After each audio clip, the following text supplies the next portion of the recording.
Hello everybody, how y'all doing? Hope you're all doing well on this fine Wednesday morning. Excuse me. It is Wednesday, April 10th, 2019. And today I thought I'd just do a quick video of some of the things you might not know about your ZR2 for my American friends.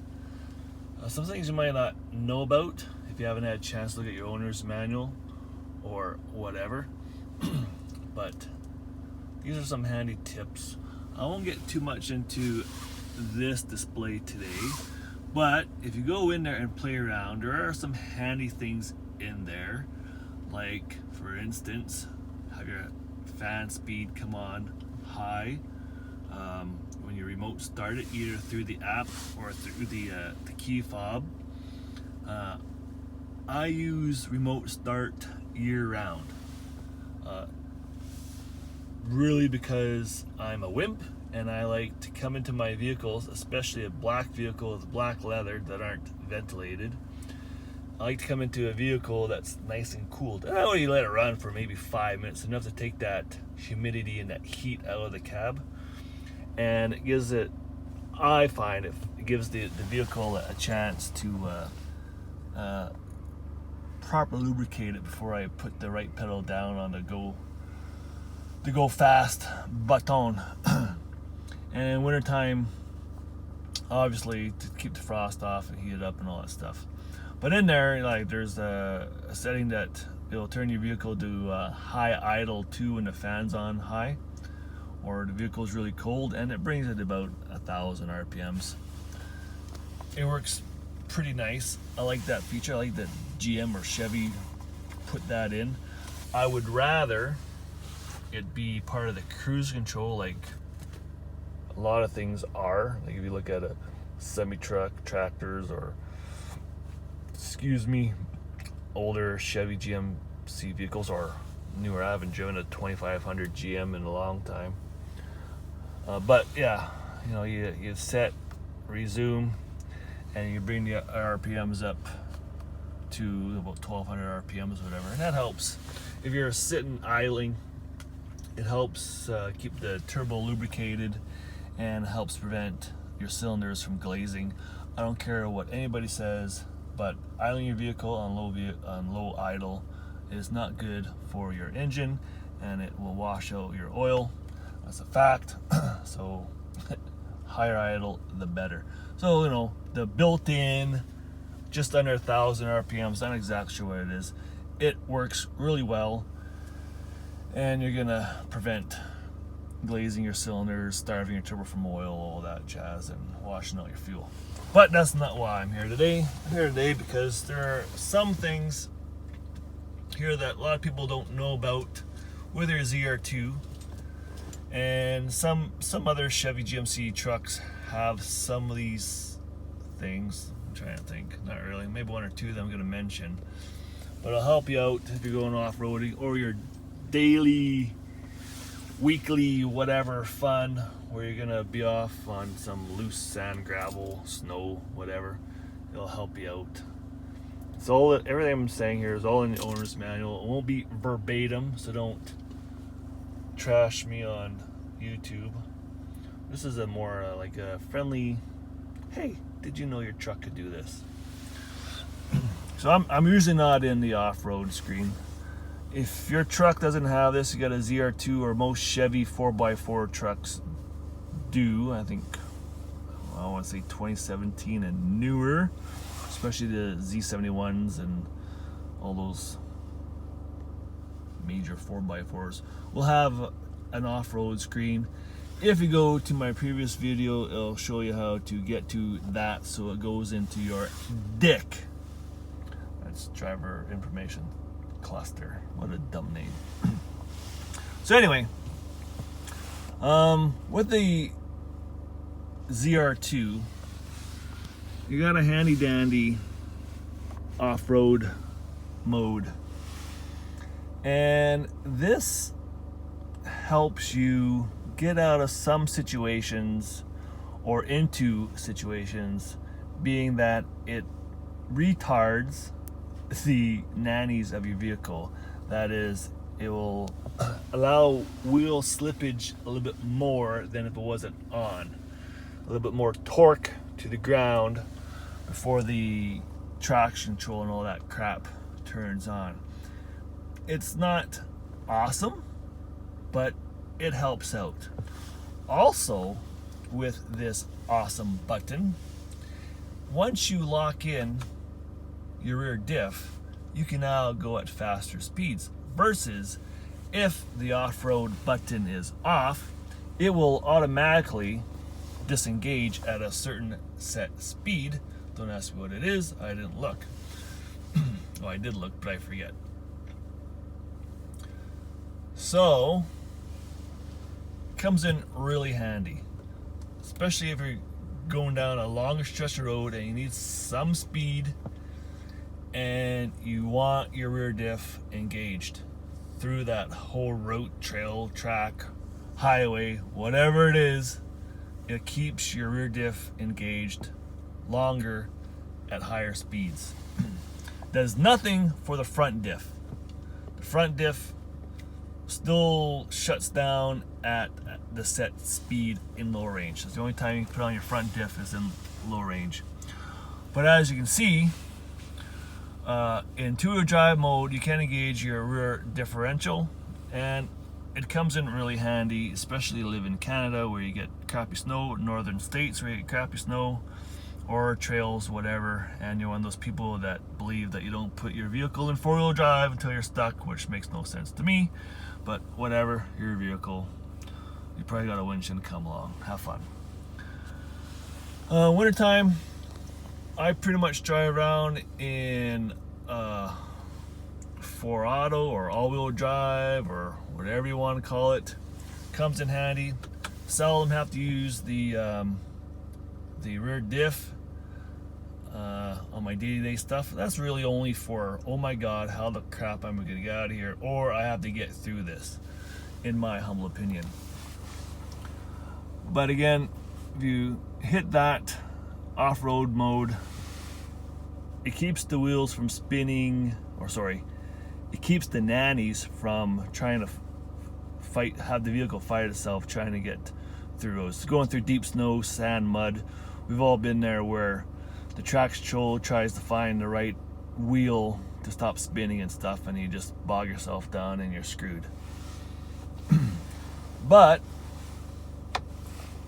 my favorite thing, and this is where most GMC vehicles, including my GMC vehicles and Chevy vehicles, including my Cruise, to turn off all your nannies so you can just full power, full torque through everything, pretty much, not 100%. But if you just push the traction control button, that's all you get. And that's alright, but you still, nannies are still in there, and you know, they're still babysitting you. One, you get a bunch of more spin. If you hit the off-road mode, you get a little bit more spin. You can peel out. You can do a pretty good peel out on gravel and stuff. Man, it's just not as good as if you push and hold this awesome button and wait for StabiliTrak off to come on.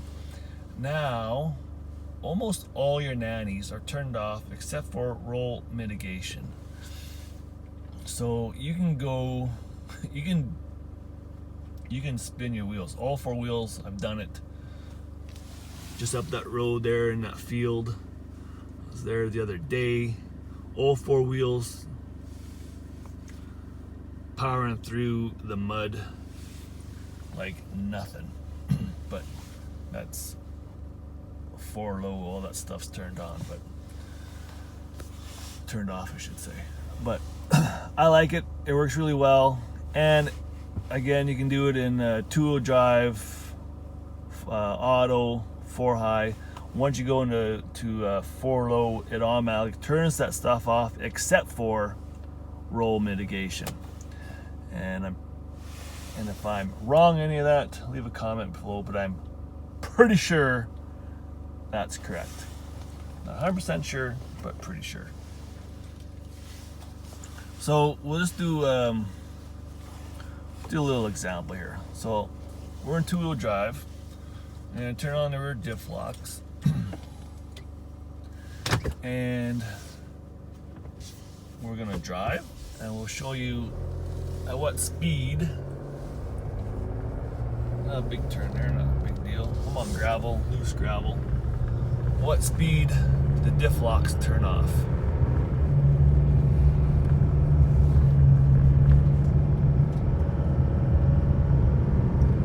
So I don't know, 65 kilometers an hour. Alright, I'm just gonna go up here. I'll turn around and I'll turn the off-road mode button on.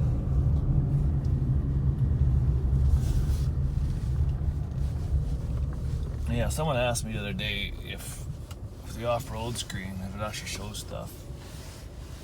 And it does. Right? Shows my pitch and all that stuff. And the angle of my wheels. So we've been there before where you got your wheels all cockeyed. You don't know if you're straight or not. It shows you on your dick. And it actually shows the angle and stuff of your vehicle. It comes in handy.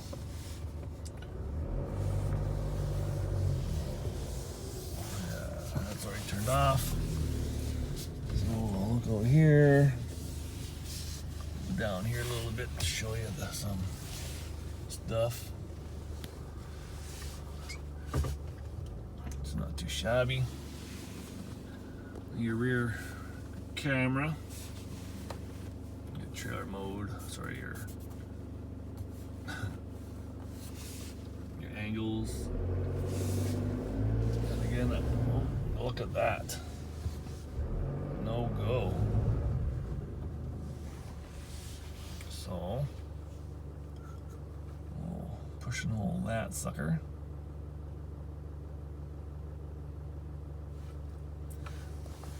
And I don't want to chew up my road, so I'll hit the old diff lock. Still in two-wheel drive mode.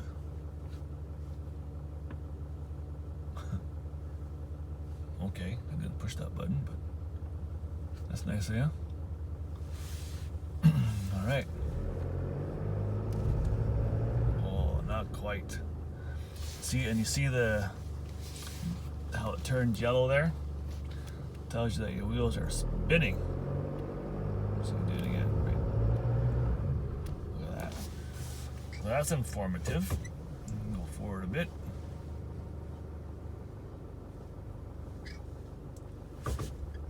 See the degree I'm in, won't show up on the screen. And so the hill start assist, it automatically kicks in, and I think there's a setting in here that you can have it so it automatically kicks in. So now if I let go of my brake, nothing happens. For a few seconds, boom, and it releases. So that comes in handy on hills like this. So we're still in reverse. Just the rear diff on. A little bit of throttle. Oh, look at that. Ain't nothing happening there. And I could probably power out of it, but I don't want to chew up my grass here. So now we're just then going into auto. Wait, let's go back here. I'm gonna go back in two-wheel drive. We're gonna hit off-road mode. Just see if there's any real difference. Nope. Auto. Still active. And I'm just gonna walk right out.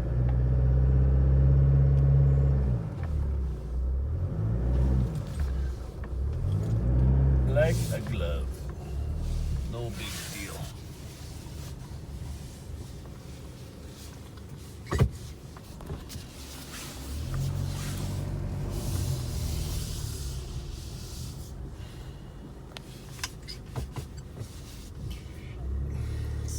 go. We're gonna put her back in two-wheel drive.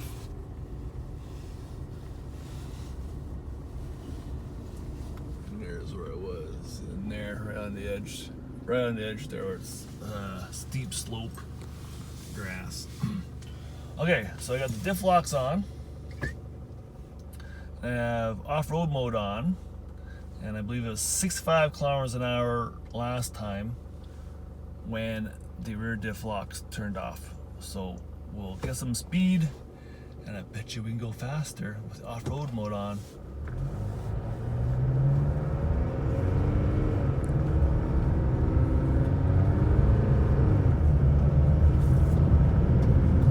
Not really flooring it.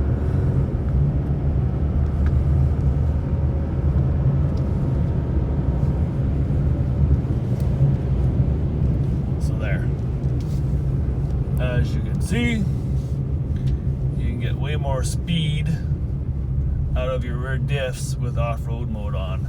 And a lot of people don't know that, don't realize it, and it comes in really handy.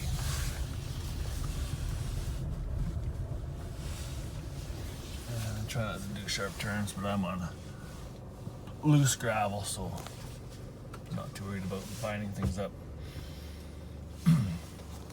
So once you go to four low, right, you gotta be in neutral, turn the dial all the way to the right.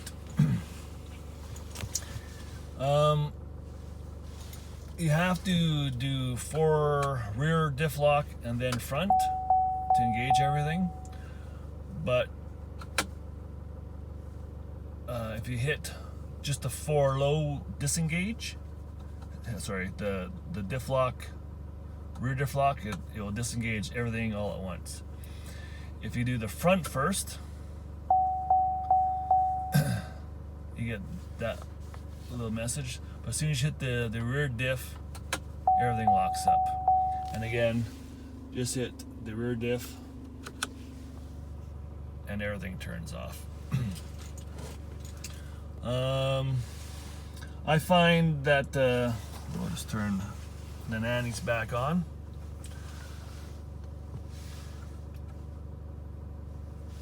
What am I on it for though? So we'll go back to two-wheel drive. And I had the traction control, that stuff turned off before, including stability track, but once you go to 4 low and go back to 4 high, I believe, I could be wrong, it turns your stability track back on. But we don't want that on right now. And we'll turn this off. Some things that might help you out, and again, I'm no huge master off-roader. I do work in an area where there's a lot of sand, and our trucks have rear diff locks and a whole bunch of other stuff, including pumper trucks, fire trucks. But what I find with this truck, because of the 6-speed, you can do a little cheating to keep in the high torque band, keeping it deer longer by hitting the exhaust brake trailer, your trailer button. That'll keep you in a gear longer for that torque band. But what I like doing is going down to L and then shift up to 3rd, and I find 3rd has a nice torque band that can get you through a lot of crappy situations. Hitting the tow haul button keeps you, I don't know, it doesn't keep you there long because you're locking out fourth gear, but it keeps you in that from 2nd to 3rd a little bit longer. It comes in really handy, and like your situation might vary. You might hate that completely, but I find it comes really handy in really soft areas like sand I haven't tried it in mud, but sand especially, that keeps you in a nice high torque band. Keep that momentum going. Hill descent control, I've used it a couple times. It comes in handy. I haven't mastered out the how to keep it at a certain speed, but one day I will. There's something else that's on the tip of my tongue I was gonna bring up. I don't remember. But yeah, I think that's gonna be it about now. You probably heard my voice far too long. When it comes to me, I'll probably add it to the end of this video. There's something else I wanted to bring up too, but I don't remember. I forget. Yeah, so that's it. That's it for now.